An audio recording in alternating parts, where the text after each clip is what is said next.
And now, a team that's game has wrapped its web around my heart, and I hope yours, Team 2.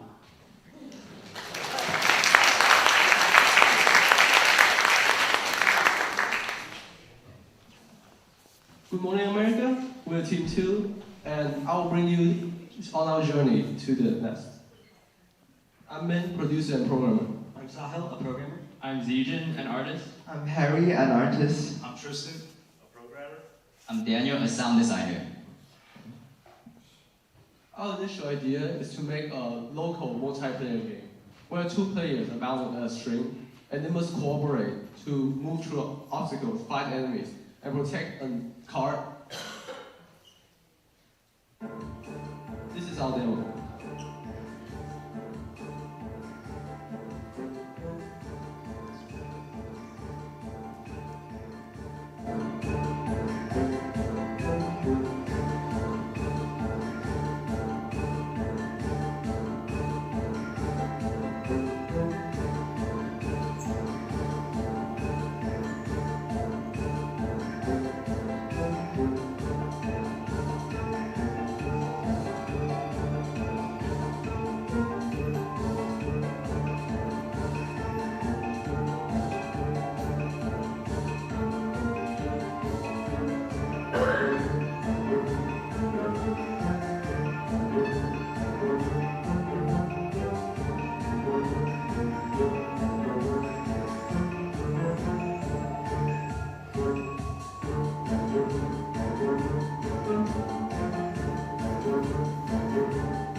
Here is the design for our main character, Arabella, and here is also some of the reference art we used for her model and her animations to show you her character. The first part of the game we made was the player controller, because that's what the players are actually doing in the game. So each player has their own individual control scheme that they can use to control their character, and these control schemes are rebindable in the settings menu in case the default controls are awkward to use. Then the next part we made was the card, because that is the focal point of the game. And so you want the card to be mobile, so you made it so you could move it around with your string. You can also fling it at enemies to deal damage to them.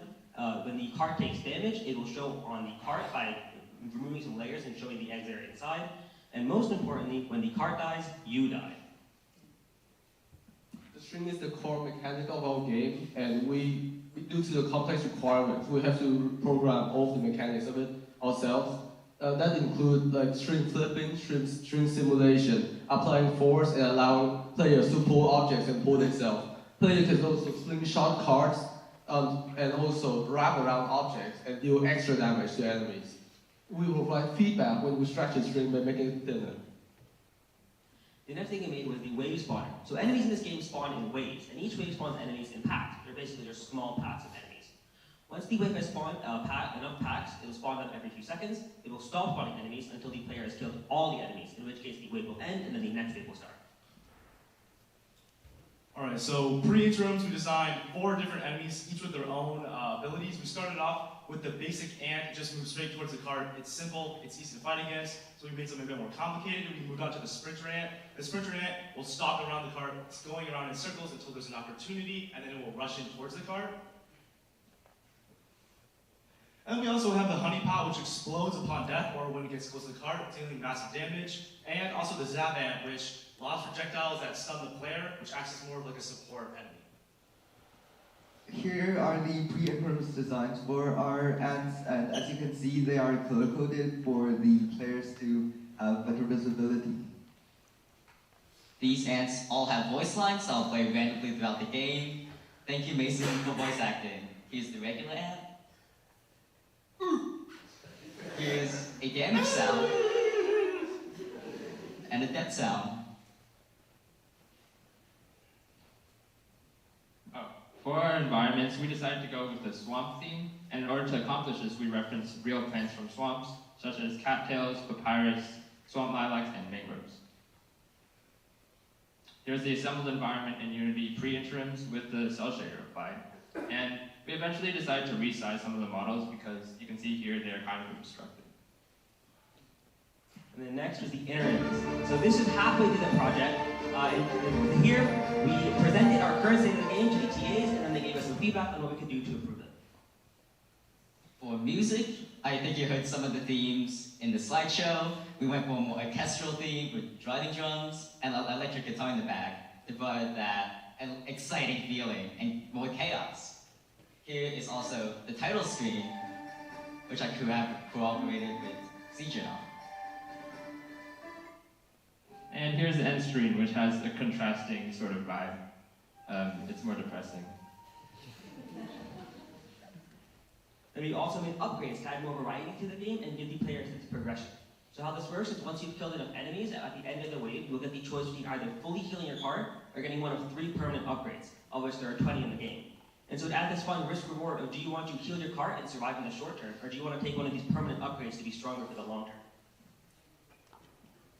Here is a custom font we have made for our game, which is also used here in this presentation. And the assets we made for a card, which actually changes its appearance based on how much damage is taken.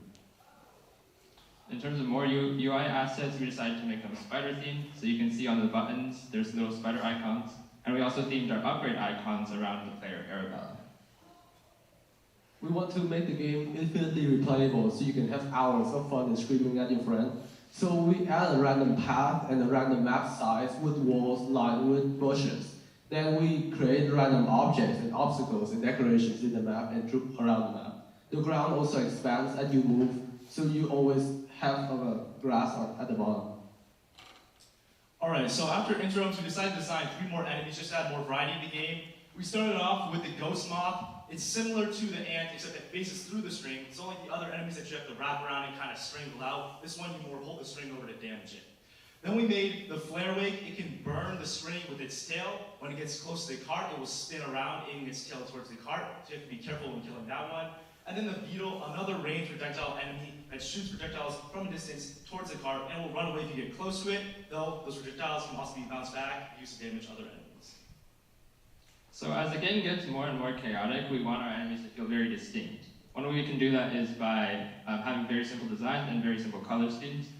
This not only helps make them very readable, also helps with the future animation process. These enemies also have voice lines. I would thank Dylan again for making these. Is the Big enough for them. and that sound. Here's also the enemies that sound for just any enemy death. Here are the aforementioned animations. You can see they're very simple, but due to all the details like the mushrooms moving on their backs and the earwigs, antennas moving when it moves, we've given them a lot of life. Alright, and then the final boss. The final boss will spawn 7 to 8 rooms into the actual game, which if the 2 players who are playing reach this point, they've clearly proven their skill and cooperation with each other, so we made it extra difficult. Its main attack is the spin attack. It chases after your cart while spinning around, shooting waves of projectiles in every direction around it. These projectiles deal massive damage to your cart, and you have to be bounced back at the boss in order to damage it. And also, enemy spawning, to make it even more difficult. It will spawn enemies once in a while on the other side of you, force you to watch your back while also fighting the boss. Here is the design we made for our boss, and we made her based on real-life photographs, which is why she is a construction worker, and she has a stinger that is also a drill. The boss also has voice lines provided by me. Stride. A damage sound Oh. and a death sound. No, As you can see, my children. all these voice lines are pretty goofy, hopefully causing great fun for the players. It also has a drill sound when attacking, and an enemy spawning sound. And last but not least, boss music. I watch your every move and The boss will sing about its evil schemes when attacking the player, causing even more havoc and fun. And here are the 2 assembled environments that we made. The tutorial room and the boss room, and all the rest of the environments in-game are procedurally generated. So post-interims, we got feedback to add more feedback to the game. So here's some particle effects, and we also polished up the visuals with some bloom. Thank you. Thank you. Also, special thanks to you for providing us with our cell shader.